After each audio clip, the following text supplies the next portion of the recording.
मैना ने माता अंबिका की सुंदर स्तुति की।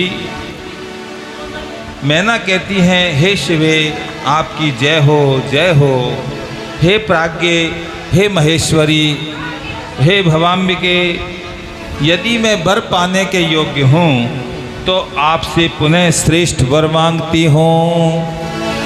ले जाओ भैया, अब कथा सुनने दो।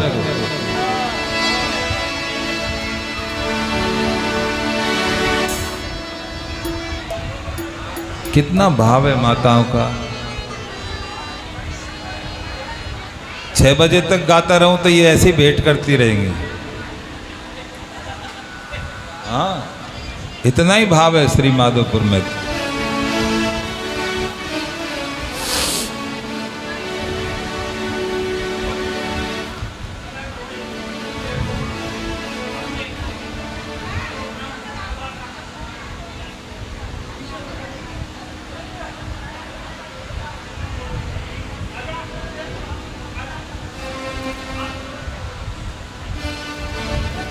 रास्ता दे दो भैया, रास्ता दे दो।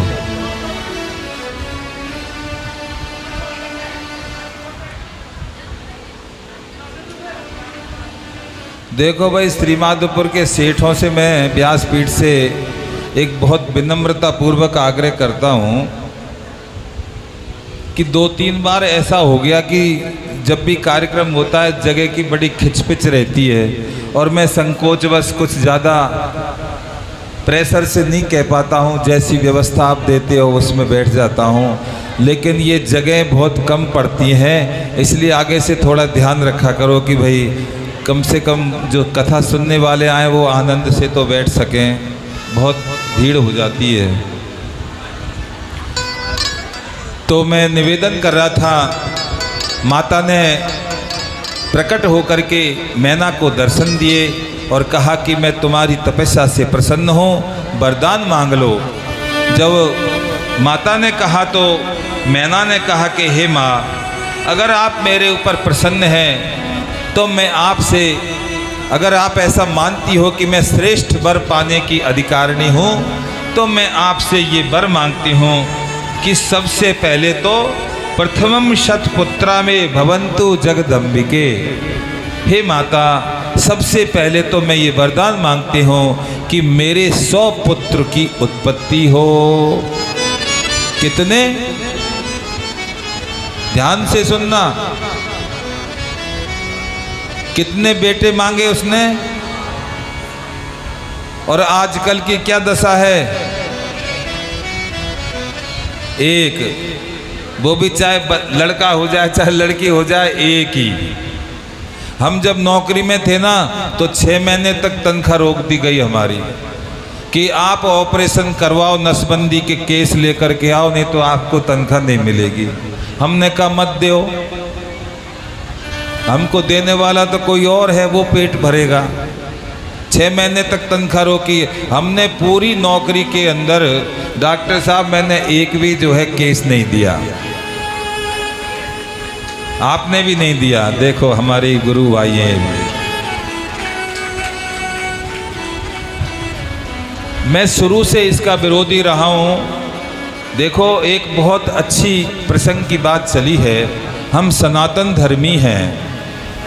सनातन धर्म के अंदर अगर कोई अंग भंग हो जाता है तो उसको यज्ञ करने का, कोई भी अपना धर्म कर्म करने का उसको अधिकार नहीं रहता है। न वो यज्ञ कर सकता है, न पूजा पाठ कर सकता है, क्योंकि अंग भंग हो गया। अगर कोई ब्राह्मण ऐसा है तो वो अंग भंग हो गया तो उसको भोजन कराने का कोई मतलब नहीं निकलता है। क्यों? क्योंकि नसबंदी कराने के बाद में अगर किसी महिला ने नसबंदी कराई है तो इसका मतलब आगे वो संतान पैदा नहीं कर सकती, और संतान पैदा नहीं करने वाली को क्या कहा जाता है? बांझ। और जो पुरुष नसबंदी करवा लेते हैं उसके बाद वो भी संतान पैदा नहीं कर सकते, तो ऐसे लोगों को क्या कहा जाता है? नपुंसक। तो नसबंदी कराने के बाद में पुरुष नपुंसक और स्त्री की बंध्या संज्ञा हो जाती है। उनको किसी भी प्रकार के यज्ञ के अंदर अपना कर्म करने का अधिकार नहीं होता है। कितना बड़ा छल सनातन धर्म के लोगों के साथ में किया गया। इतर धर्म के लोगों के ऊपर कोई पाबंदी नहीं, वो एक एक से 13 पैदा करते हैं और हमारे ऊपर पाबंदी लगाई ताकि हिंदू घटता जाए और दूसरे धर्म के लोग बढ़ते जाएं।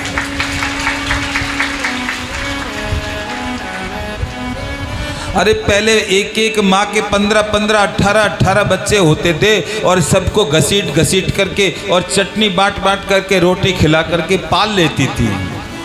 आज हमसे एक संतान पालने में नहीं आ रही है। उसका कारण यह है कि हमारे अंदर वो प्रेम नहीं रहा संतान के प्रति, वो आत्मसमर्पण नहीं रहा।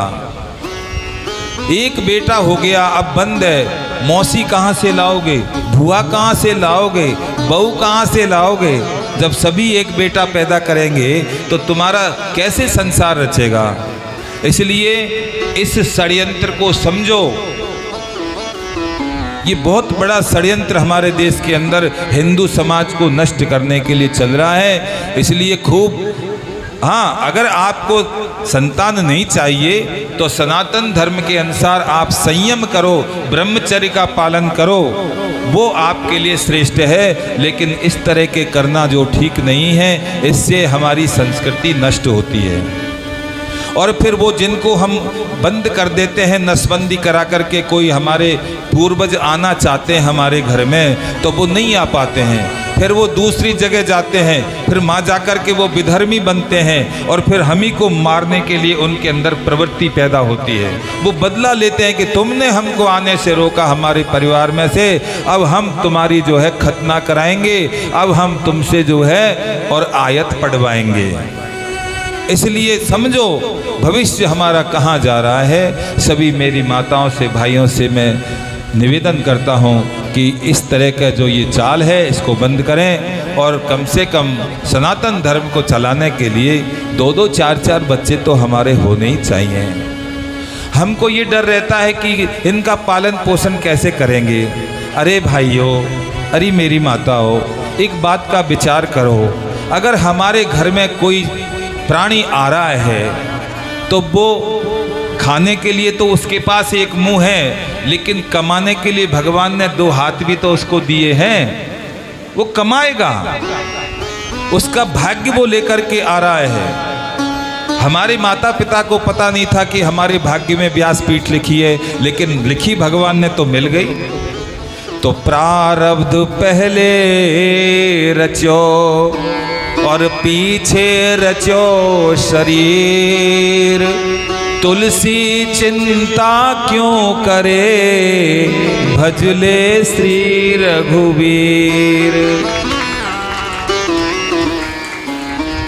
पहले प्रारब्ध रचता है भगवान, उसके बाद संसार में भेजता है। जब दांत नहीं तब दूध दियो, जब दांत भये तब अन्नहु दे हैं।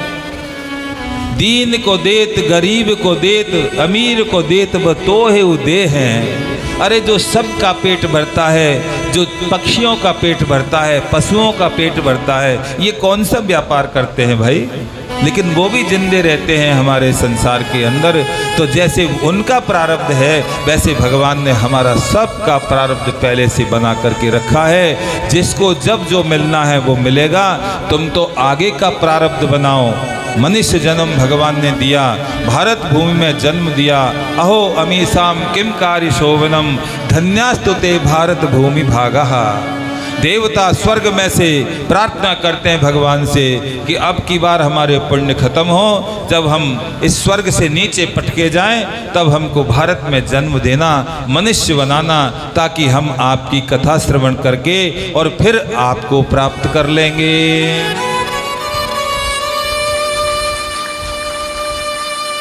भगवान श्री राम ने अपनी लीला का संवरण करके जब जाने लगे, सबको कुछ न कुछ दिया, कुछ को अपने साथ में ले जाने लगे। हनुमान जी को कुछ नहीं दिया और जब जाने लगे तो कहा, हनुमान चलो अब हमारी लीला का समय पूरा हो गया है, अब हम साकेत चलेंगे। हनुमान जी ने कहा महाराज आपके साकेत धाम में क्या है? बोले माँ वो तो बैकुंठ है, माँ सभी चतुर्भुज रूप धारण करके रहते हैं, माँ नंदन वन है और वहाँ पर दिव्य लोक है। हनुमान जी ने कहा वो सब तो ठीक है, लेकिन वहाँ आपकी कथा है कि नहीं है? भगवान ने कहा भाई बैकुंठ में कोई कथा वथा नहीं होती है, न वहाँ कोई सत्संग है न वहाँ कोई संत हैं, वहाँ तो सब हमारे जैसे बन करके रहते हैं। तो हनुमान जी ने हाथ जोड़ करके प्रार्थना कर दी कि प्रभु जहाँ पर आपकी कथा नहीं है वहाँ पर मेरा मन नहीं लगता है। इसलिए भगवान ने फिर वरदान दिया हनुमान जी को कि यत्र यत्र रघुनाथ कीर्तनम तत्र तत्र कृतमस्तकांजलि बाष्पवारि परिपूर्ण लोचनम मारुतिम नमत राक्षसांतकम। हे हनुमान, जहाँ जहाँ मेरी कथा होगी वहाँ वहाँ तुम्हारी उपस्थिति होगी। आज भी हनुमान जी महाराज जहाँ भी कथा होती है, आप कहोगे श्री माधोपुर के अलावा और भी कहीं हो रही है तो हनुमान जी कैसे जाएंगे? हनुमान जी तो अनंत हैं, जितनी कथाएं होगी वहाँ सूक्ष्म रूप से तत्व रूप से हनुमान जी महाराज विराजमान रहते हैं और भगवान की कथा को सुनते हैं। रामचरित सुनवे को रसिया, ऐसा रसिया कोई नहीं हुआ अभी तक संसार में जो भगवान की कथा का इतना प्रेमी हो। इसलिए जहाँ पर भगवान की कथा होती है, ये भारत भूमि, ये भारत देश हमारा, ये बैकुंठ से भी ज़्यादा प्रिय माना गया है। भागवत के अंदर, भागवत के महत्व में आता है सत्य स्वर्गे च कैलासे वैकुंठे नास्त्ययम रसः अतः पिबतु सद्भाग्यः। अरे भाग्यवानों, ये न तो कैलाश में ये रस है, न वैकुंठ में है, न ब्रह्मलोक में है। जो रस आपको यहाँ मिल रहा है ना, ये रस कहीं भी नहीं है। कितने भाग्यशाली हैं हम। और इस कलयुग के अंदर तो महाराज भगवान इतना सस्ता हो गया है, इतना सस्ता हो गया है कि जो सफल व्यापारी होता है वो क्या करता है? आप में ज़्यादातर सब व्यापारी हैं यहाँ पर। जब माल सस्ता होता है तब बेचते हो या खरीदते हो राम अवतार जी? खरीदते हो। और जब महंगाई आती है तब बेचते हो। तो कलयुग के अंदर भगवान का नाम इतना सस्ता हो गया है कि कलयुग केवल नाम आधारा और सुमर सुमर नर उतरई पारा। एक भगवान का नाम लेने मात्र से मनुष्य भवसागर से पार हो जाता है। इतनी कीमत डाउन हो गई भगवान के, इतना सस्ता कर दिया भगवान ने अपने नाम को कि राम दड़ी चौड़े पड़ी आवे सो ले जाए। ये राम नाम की जो डड़ी है ये चौगान में पड़ी है। भाई जिसकी इच्छा हो वो आए और इसको लेकर के चला जाए। कोई किसी का इस पे दावा नहीं है कि आप ले सकते हो, आप नहीं ले सकते। ऊंचे ले सकते हैं, नीचे नहीं ले सकते हैं, ज्ञानी ले सकते हैं, अज्ञानी नहीं ले सकते हैं, पुरुष ले सकते हैं, स्त्री नहीं ले सकती हैं, ऐसा कुछ नहीं है। राम दड़ी चौड़े पड़ी, जाट भजो गूजर भजो, कोई भी भजो, जाट भजो गूजर भजो, चाहे भजो अहीर, तुलसी रघुबर नाम में सब काहू को सीर। सब भगवान के नाम जपने के अधिकारी हैं। बातें तो बहुत है, भाव तो बहुत हैं, लेकिन समय की मर्यादा है। कथा को भी साथ में लेकर के चलना है। फिर ऐसे हमारे प्रेमी विद्वान जब सभा में आते हैं तो भाई भाव उनकी कृपा से और भी उमड़ने लगते हैं। मैना ने कहा कि माँ, पहला वरदान 100 बेटे मेरे होने चाहिए और सारे जो बेटे हैं मेरे वो गुणों से युक्त होने चाहिए और सारे बलवान होने चाहिए, मेरे कुल को आनंद देने वाले चाहिए। माता ने कह दिया ठीक है बेटी, जो तू मांग रही है वो तुझे मैं देती हूँ।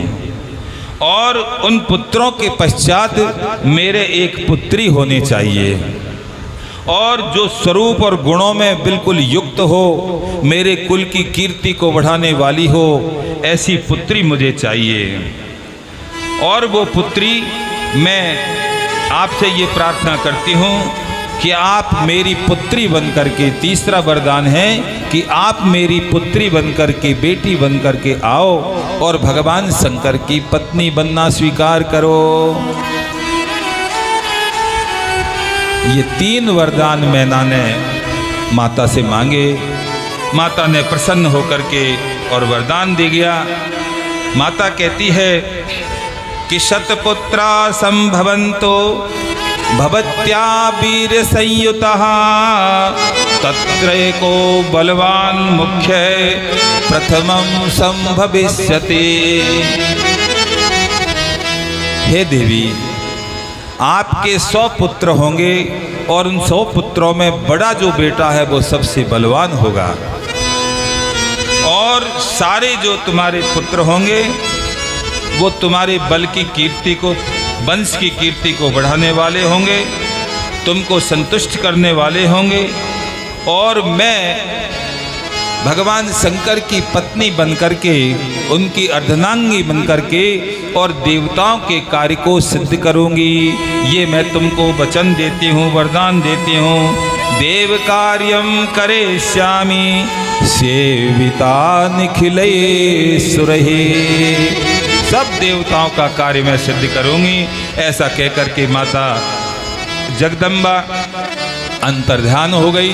उसके बाद समय पाकर के कालांतर में मेनका को गर्भधारण हुआ और सबसे पहले एक पुत्र का जन्म हुआ जिसका नाम रखा मैनाक। मैना से उत्पन्न होने के कारण मैनाक उनका नाम रखा।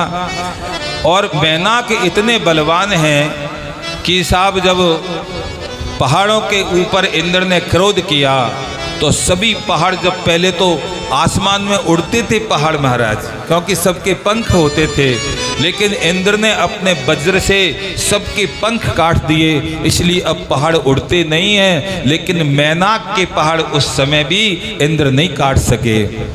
जब हनुमान जी महाराज गए, समुद्र का उल्लंघन किया, तो उस समय जब मैनाक को, क्योंकि वरदान मिला कि ये भगवान का परम भक्त होगा, तो जब देखा कि कोई रामदूत आ रहा है तो समुद्र के अंदर से मैनाक खड़ा हो गया, सोने का पर्वत।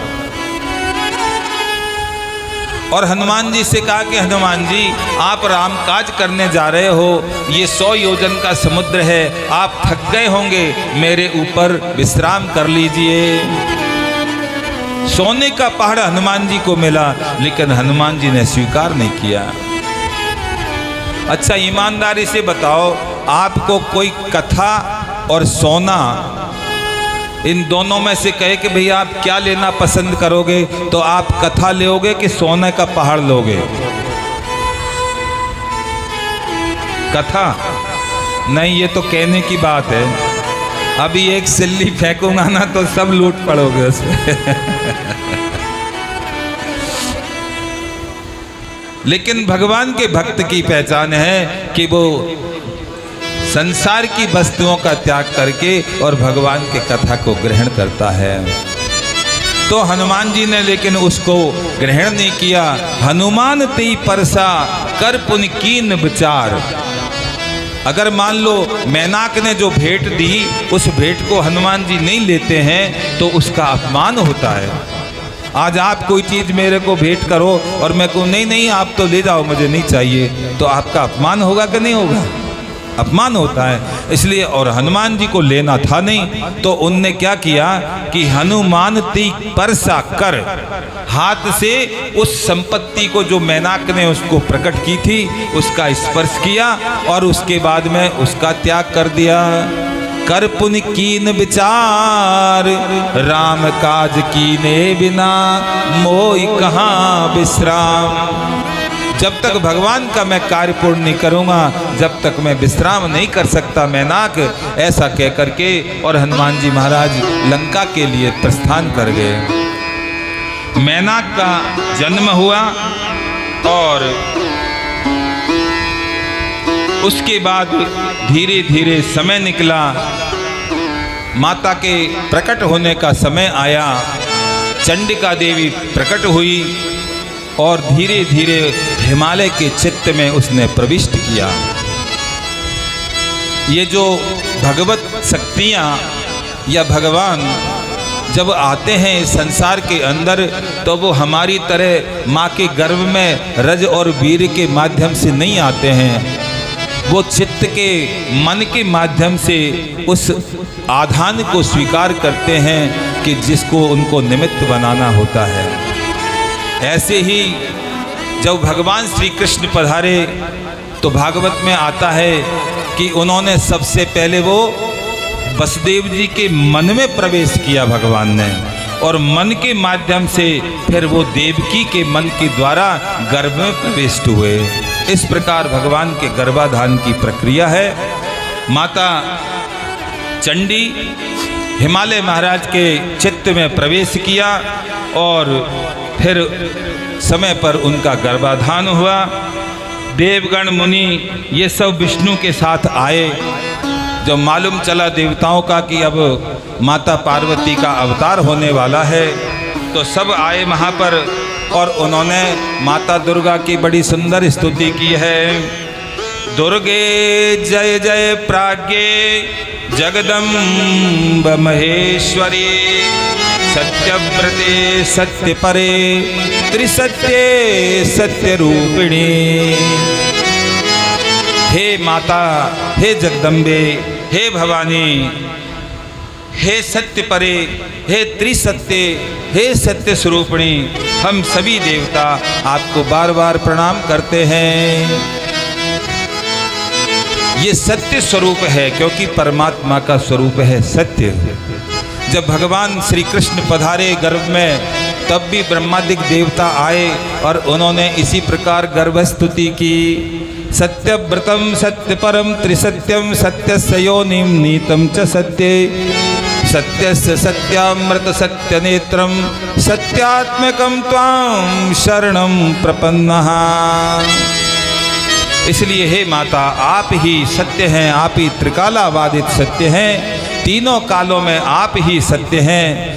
संसार से पहले भी आपकी ही सत्ता है, संसार के बाद भी आपकी ही सत्ता है, और संसार रूप से भी आप ही हैं। इसलिए सत्य स्वरूपिणी जगत स्वरूपिणी है अम्बे माता। या देवी सर्वभूतेषु जगत रूपेण संस्थिता। इसलिए देवताओं ने प्रणाम किया, स्तुति की, माता प्रसन्न हो गई। उसके बाद में जब मैना ने कहा कि मैं पुत्री के रूप में आपसे मैंने वरदान लिया है, तब देवी ने कहा कि मैंने तुमको वरदान दिया था, उस वरदान को स्मरण कराने के लिए मैं इस देवी के रूप में प्रकट हुई हूँ, अब मैं तुम्हारी पुत्री बनूंगी, ऐसा कह करके। और फिर माता ने अपना वो जो स्वरूप है चतुर्भुजधारी वो छुपा लिया और एक प्राकृत शिशु के रूप में, छोटी सी बालिका के रूप में हो गई। और जब बालक के रूप में हुई तो उसने रोना प्रारंभ किया, जैसे प्राकृत बालक जन्म लेता है तब रोता है। तस्मिन् अवसरे देवी पूर्व शक्ति शिवा सती, आविर्बभूव पुरतो मैनाया निज रूपतः। इस प्रकार मैना के उस प्रांगण के अंदर माता दुर्गा का प्राकट्य हुआ। सभी देवताओं के मनोरथ पूर्ण करने की जो प्रार्थना उन्होंने की थी, आज सभी देवता पुष्पों की वृष्टि करने लगे और सबको ये हो गया कि अब हमारे जो कार्य हैं वो सिद्ध हो जाएंगे। सभी देवता माता को प्रणाम करके और अपने अपने धाम को चले गए। माता पार्वती धीरे धीरे बड़ी होने लगी।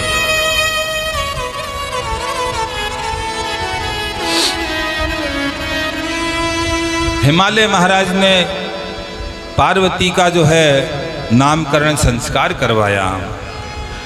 जैसे तो उनका नाम तो अंबिका है, चंडी है, लेकिन पार्वती उनका नामकरण हुआ। अपने कुल वंश परंपरा के अनुसार पर्वत से उत्पन्न होने वाली होने के कारण पर्वतस्याः पुत्री ही यस्याः पार्वती ही, जिसका जन्म पर्वत के द्वारा होता है वो पार्वती कहलाती है। पार्वती उसका नामकरण किया गया। उमा भी उसको कहा, क्योंकि जब वो तपस्या करने के लिए जाने लगी तब माता मैना ने उसको मना किया था। ऊ का मतलब होता है तपस्या और माँ का मतलब नहीं करना। माँ ने कहा था बेटी तपस्या करने के लिए मत जाओ, मना किया था, इसलिए उसका एक नामकरण उमा भी हुआ। धीरे धीरे उमा बड़ी हुई। एक दिन की बात है, नारद जी हिमाचल के यहाँ पर पहुँचे। हिमाचल ने उनकी बड़ी सुंदर पूजा की, अपनी कन्या को उनके सामने प्रस्तुत किया और कहा महाराज जरा इसका आप भविष्य बताओ। तो महाराज नारद जी ने जब पार्वती जी के हाथ की रेखाएं देखी तो नारद जी बड़े आनंदित हो गए और हिमाचल से कहते हैं कि एसते तनया मैंने सुधांशो रिवर्धिता आद्या कला शैलराज सर्वलक्षण शालिनी। हे हिमराज, हे शैलराज, मैंने आपकी यह पुत्री का दर्शन कर लिया है, इसके भाग्य की रेखा मैंने पढ़ ली है और ये चंद्रमा की कला की तरह ये बढ़ती रहेगी और संसार के अंदर ये सतियों के अंदर शिरोमणि कही जाएगी। संसार की स्त्रियां इसका नाम लेके मात्र से पवित्र हो जाएंगी। ऐसे गुणों का गान किया। श्री नारद जी महाराज कहते हैं केवल एक रेखा इसके हाथ में ऐसी विलक्षण है और तो सब कुछ ठीक रहेगा, लेकिन इसका जो पति इसको मिलेगा वो अमंगल वेशधारी मिलेगा। सुन करके और हिमाचल को तो कोई ज़्यादा फर्क नहीं पड़ा, लेकिन माँ का इसने बेटी के प्रति बहुत होता है। मैना दुखी हो गई ये बात सुन करके। मैना विचार करती है कि नारद जी महाराज कभी झूठ नहीं बोलते हैं। अगर नारद जी ने ये बात कही है तो ये बात बिल्कुल सत्य होगी। मैं ऐसा क्या उपाय करूं कि जिससे मेरी बेटी का भाग्य दुर्भाग्य है वो सौभाग्य में बदल जाए। तो महाराज माता मैना ने नारद जी महाराज से कहा कि महाराज ऐसा कोई उपाय बताओ कि मेरी बेटी का ये दुर्भाग्य ये सौभाग्य में बदल जाए। तो नारद जी ने कहा कि एक उपाय है कि जो जो मैंने अवगुण इनके इसमें बताए हैं वो सारे जो लक्षण हैं वो किसी एक व्यक्ति में मिल जाए और वो व्यक्ति बहुत प्रतिष्ठित हो तो उसके अवगुण गुण में बदल जाते हैं।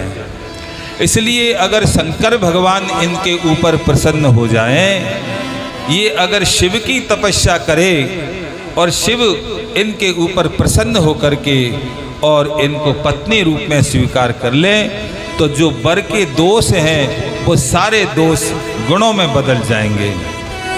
ऐसा भगवान नारद जी महाराज ने उनको बताया।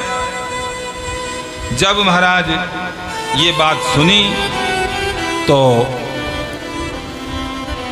उमा ने माता से आज्ञा ली और तपस्या करने के लिए वो वन में चली गई। सप्तऋषि आए, सप्तऋषियों ने रोका उनको, लेकिन उमा ने कह दिया कि अब हम भगवान शंकर को प्राप्त करेंगे। वो तो जानती थी सब बात को। वन के अंदर तपस्या करने लगी। हजारों वर्ष हो गए। एक दिन सप्तऋषि आए परीक्षा लेने के लिए और कहा देवी आप क्या कर रही हो, क्यों तपस्या कर रही हो? बोले हम शंभु को पति रूप में प्राप्त करना चाहती हैं। तो महाराज सप्तऋषियों ने कहा कि देवी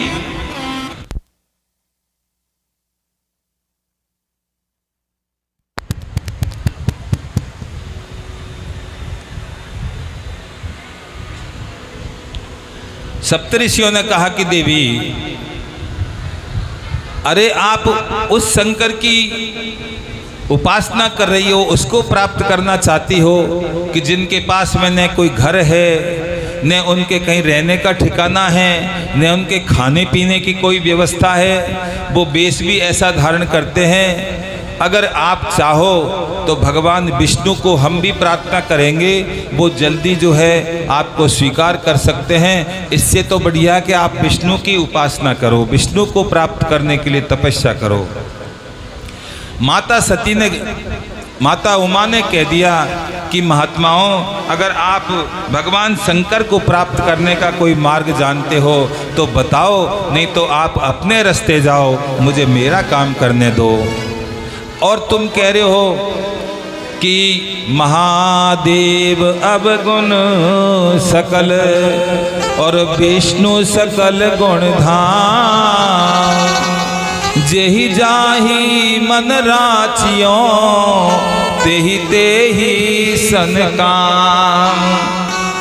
भले ही विष्णु सकल गुणों की धान है और महादेव अवगुणों की खान है, लेकिन महात्माओं, जिसका मन जिसमें रम जाता है वो फिर उसको और किसी से मतलब नहीं होता है।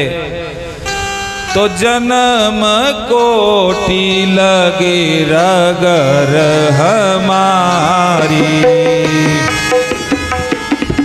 रगर हमारी, जन्म कोटि लगे रगर हमारी, जन्म कोटि लगे रगर हमारी।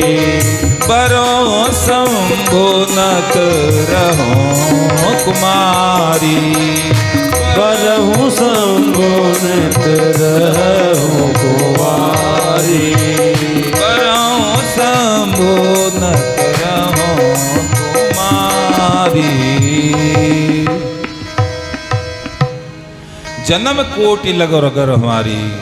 आप कहते हो, अरे तुम एक जन्म की कहते हो, मैं तो अगर करोड़ों जन्म भी धारण कर लूं तो मुझे उस बात का कोई गम नहीं है, लेकिन अगर पति रूप में मैं स्वीकार करूंगी तो बरों शंभु नत रहो कुंवारी। नहीं तो मैं कमारी भले करोड़ों जन्म निकाल दूंगी, लेकिन विवाह करूंगी तो भगवान शंकर के साथ में ही करूंगी। सप्तऋषियों ने परीक्षा की, जाकर के हिमाचल को कहा कि महाराज, उमा की जो श्रद्धा है वो दृढ़ है, अब विचलित नहीं है सती की तरह वो। उसके बाद में हिमाचल गए और माता पार्वती को अनुनय विनय करके वापस लेकर के आए। इधर सप्तऋषियों को कह करके और हिमाचल ने कैलाश पर भेजा, शंकर भगवान से जाकर के निवेदन करो और अगर वो स्वीकार कर लें तो उनसे कहना मैं मेरी पुत्री का हाथ उनके हाथ में देना चाहता हूँ। सप्तऋषि देवताओं को लेकर के और कैलाश पर गए, भगवान शंकर से जाकर के उन्होंने निवेदन किया।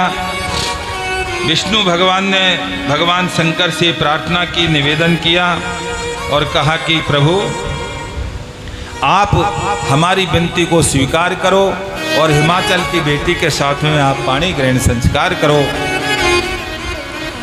भगवान शंकर ने कहा कि हे प्रभु, अब तो मेरा मन एकांत में भगवान के आपके भजन में लगा हुआ है, लेकिन आज्ञा सिर पर धरो तुम्हारी, मैं आपकी आज्ञा को टाल नहीं सकता, मैं आपकी आज्ञा को सिरोधार्य करता हूँ।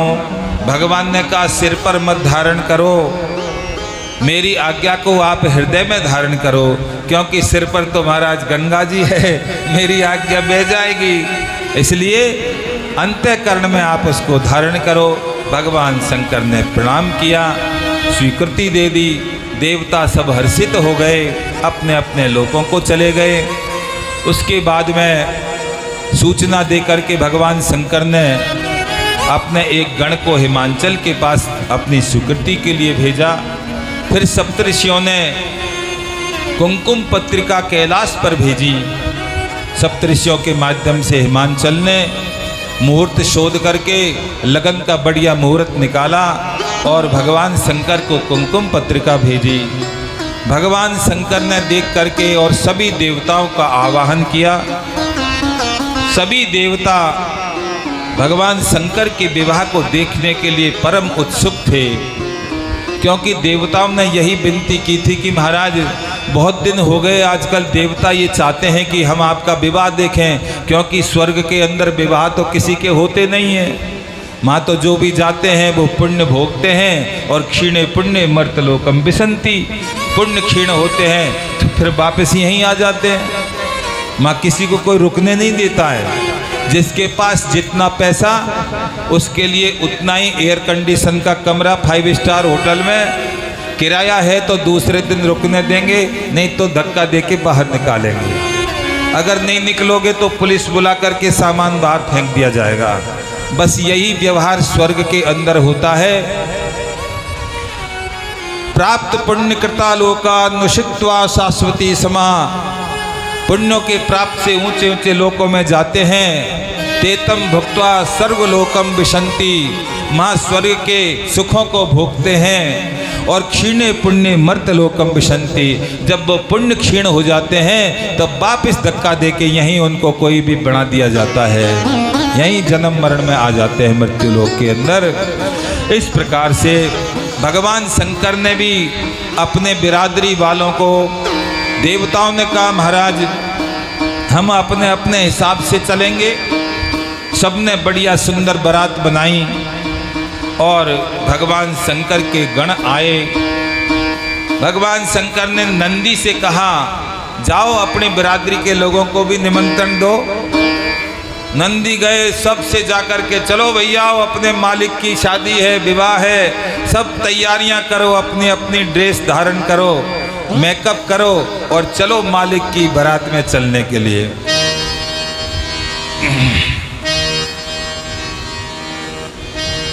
सब आ गए। आकर के दूल्हे को, अब दूल्हे को भाई दूल्हे कहने तो कोई भुआ न कोई बहन, कौन श्रृंगार करे उसका। तो लगे समारन सकल सुर, वाहन विविध विमान, होई सगुन मंगल सुबद, करही अपछरा गान।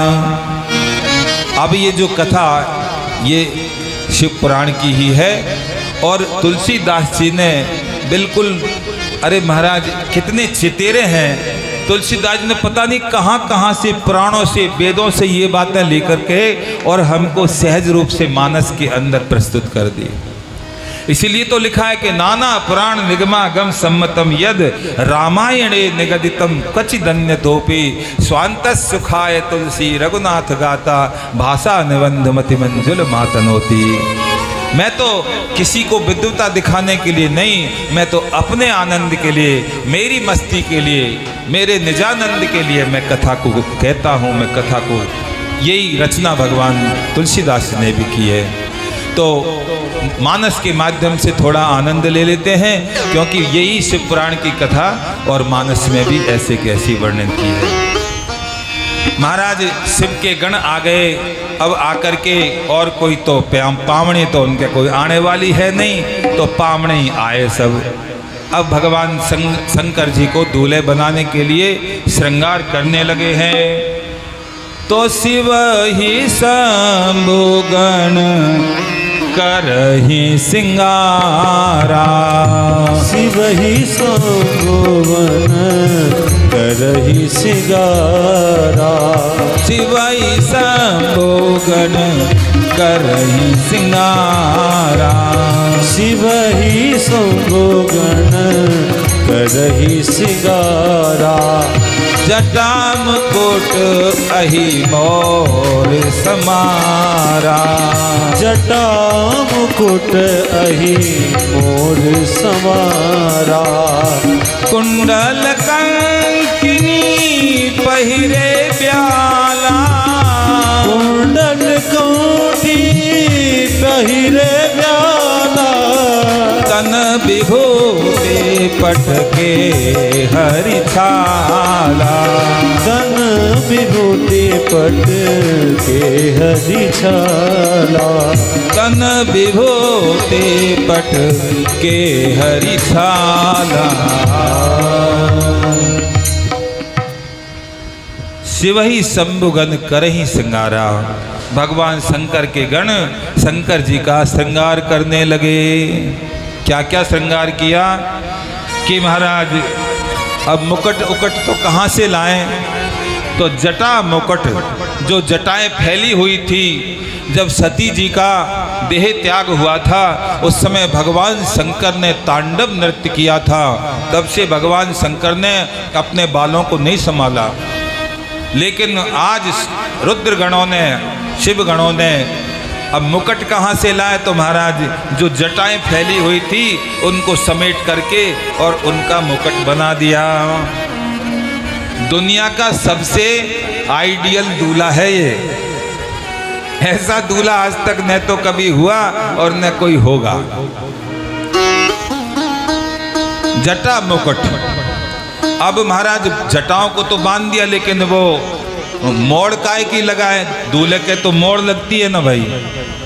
तो अहि मोर समारा, सांप आए, सांप लेकर के अब बांधने के लिए भी हो गया वो, और फिर उसकी मोड़ भी बना दी, फण फैला दिया सांप ने। इस प्रकार से मस्तक पर सांप बांध दिया। जटाओं को सर्प से बांधा, अर्थात जो हमारी कामना वासना रूपी हमारी वृत्तियां हैं जो संसार में फैली हुई हैं, मानो इस कथा चरित्र के माध्यम से और गोस्वामी जी हमको ये शिक्षा देना चाहते हैं कि ये जो हमारी कामना और